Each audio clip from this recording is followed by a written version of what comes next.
Ini poin yang sangat penting. Saya ulang, kenapa kita mesti beriman? Ya, bukan hanya sekedar fitrah dalam kehidupan, tapi nanti ada 5 hal yang langsung Allah janjikan dalam Al-Quran ketika kita benar-benar menanamkan iman dalam diri kita. Jadi kalau kita mampu beriman dengan benar kepada Allah, maka Allah akan berikan 5 keistimewaan yang tidak akan diberikan selain kepada orang-orang beriman, walaupun mereka hidup dalam kehidupan dunia. Jadi 5 hal ini Allah akan berikan.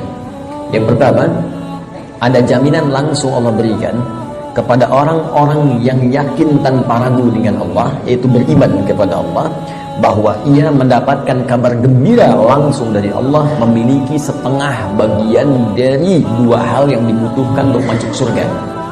Memiliki setengah bagian atau 1 dari 2 hal yang dibutuhkan untuk masuk surga. Saya sering istilahkan, dia telah mendapatkan dari setengah kunci surga. Dan ini berita kabar gembira dari Allah sebelum orang ini wafat, bahkan sejak hidup, dengan turunnya Quran surah kedua Al-Baqarah ayat ke-25 yang paling kanan sebelah atas di mushaf. Wa basyiril ladzina amanu wa 'amilus shalihat anna lahum jannatin tajri min tahtiha al-anhar. Baik kata Allah, Muhammad sallallahu alaihi wasallam, berikan kabar gembira. Baik, ada orang-orang yang aku telah siapkan surga, ragam surga untuk mereka. Dia ada jenis-jenis surga, ada surga Firdaus, ada surga Aden, kan? Nanti insya Allah saat kita dengan izin Allah diperkenankan masuk ke dalamnya, kita akan melihat ada di bagian mana di surga kita yang kita banggakan itu, dan yang kita impikan itu. Dia ada beberapa bagian-bagian surga yang akan diperoleh berdasarkan amalan-amalan kita. Yang biasa puasa masuk surga Ar-Rayyan, pintunya Ar-Rayyan, ya, pintunya. Yang biasa tahajud lewat pintu tahajud, biasa sedekah pintu sedekah. Nanti ada tingkat tertingginya, ada Firdaus, ada Aden, dan lain-lain sebagainya. Baik kata Allah, aku telah siapkan aneka ragam surga ini untuk siapa? Ini yang paling menarik. Wa basyiril ladzina amanu, berikan kabar gembira ini pertama bagi para pemilik iman. Ini syarat untuk masuk surga itu ada iman. Oke? Ada orang punya, misalnya, mohon maaf ya, sekali lagi saya ilustrasikan, dan Quran tidak akan sama dengan ilustrasi ini. Laisa kamitslihi syai'un. Tidak ada yang sama dengan Allah Subhanahu wa taala. Perhatikan kalimatnya. Misalnya begini, Anda akan datang misalnya ke istana, yang diundang oleh presiden misal, atau penguasa tertentu. Maka orang ini memberi syarat. Anda boleh datang misalnya ke istana dengan catatan menggunakan pakaian yang rapi, spesifikasinya begini, pakai sepatu, jamnya jam sekian. Jelas ya? Maka ketika Anda menyalahi ketentuan itu, Anda tidak bisa masuk. Jelas? Satu itu. Yang kedua, pemilik sesuatu lebih tahu tentang ukuran dan kriteria apa, supaya kita bisa mendapatkan dari apa yang dimiliki oleh pemilik itu. Anda ingin ke istana, yang punya istana punya ketentuan. Anda nggak bisa bikin ketentuan sendiri. Jelas? Anda masuk komplek angkatan laut, maka komplek ini punya aturan yang harus diikuti. Tidak bisa Anda sendiri bikin aturan. Anda ingin ke surga, yang punya surga itu Allah, maka Allah bikin aturan. Nggak bisa Anda bikin aturan sendiri. Kalau di rumah Anda sekarang, Anda yang punya aturan. Saya masuk ke rumah Anda, saya ikuti aturan Anda. Anda masuk ke rumah Allah, karena masjid rumah Allah, maka ikuti aturan Allah. Masuk ke rumah Anda, ucapkan Assalamualaikum. Masuk ke rumah Allah, kaki kanan masuk, ucapkan doa. Keluar kaki kiri, ucapkan doa. Ada aturannya.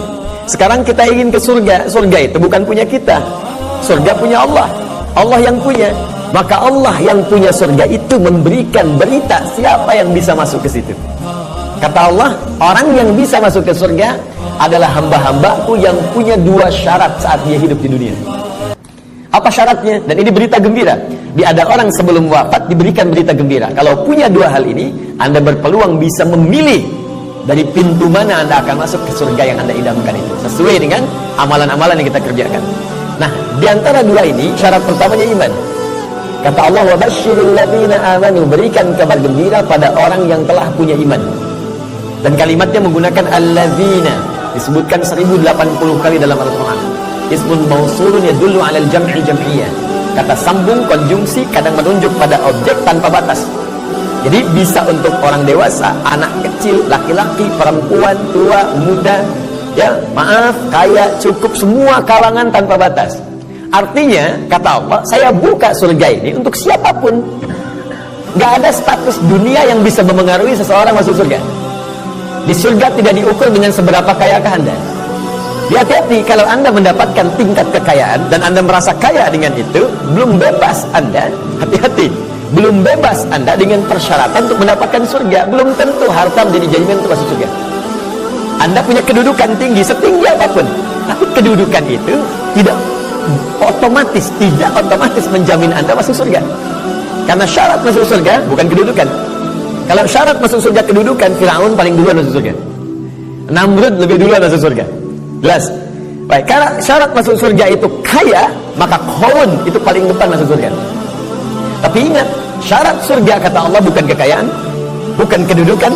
Jadi jangan bangga dulu kalau punya kedudukan tinggi atau harta melimpah, karena itu belum jadi ukuran kebaikan di hadapan Allah Subhanahu wa taala. Kecuali nanti kedudukan atau harta itu diisi dengan iman. Iman itu yang akan menunjukkan harta dan kedudukan untuk mengerjakan amal soleh sebagai bekal ke surga. Maka golongan pertama kata Allah, saya berikan kesempatan yang luas.